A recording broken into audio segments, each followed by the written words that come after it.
క్రీస్తునందు ప్రియమైనటువంటి దేవుని బిడ్డలందరికీ ఈ హెర్మోన్ పరిచర్య ద్వారా మరొకసారి ప్రత్యేకమైనటువంటి వందనాలు తెలియజేస్తున్నాను.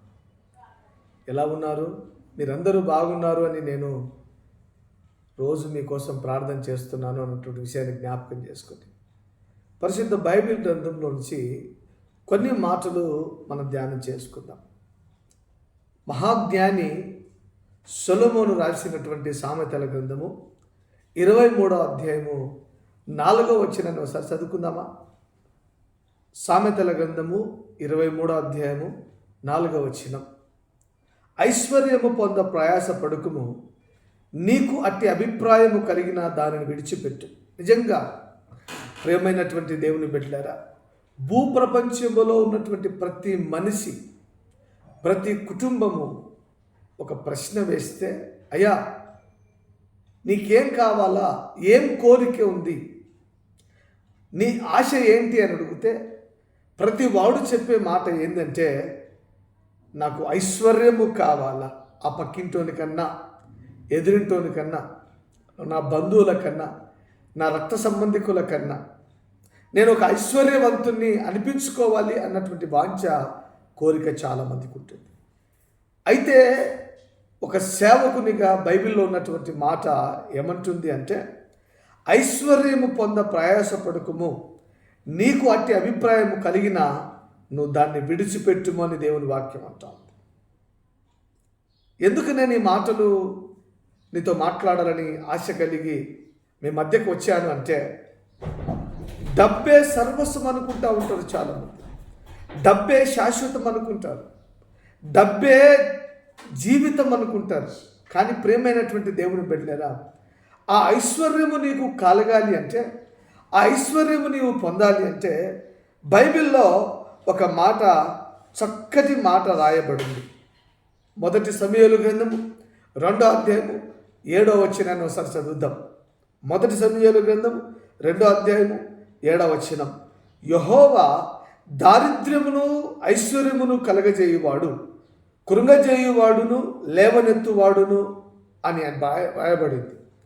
అక్కడ మనం గమనిస్తే, దరిద్రము రావాలన్నా దేవుని కృప కావాలి, ఆశీర్వాదము ఐశ్వర్యము రావాలన్నా దేవుని కృప కావాలి. ఈరోజు ప్రియమైనటువంటి దేవుని బిడ్డలారా, ధనము అన్నిటికీ కారణము కాదు, ధనము అన్నిటికీ మూలము కాదు. ఒకానొక అమెరికాలో ఉన్నటువంటి ఒక అందమైనటువంటి యువతిని గురించి జ్ఞాపకం చేస్తాను.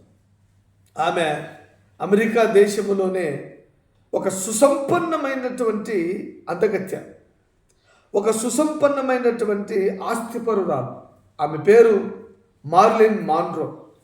ఆమెను గురించి రాయబడినటువంటి మాట ఏంటి అంటే, ఆమె అందగత్య, ఐశ్వర్యవంతురాలు, అమెరికా సినీ ఫీల్డ్లో ఒక మంచి ఉన్నతమైనటువంటి స్థానంలో ఉన్నటువంటి నటి.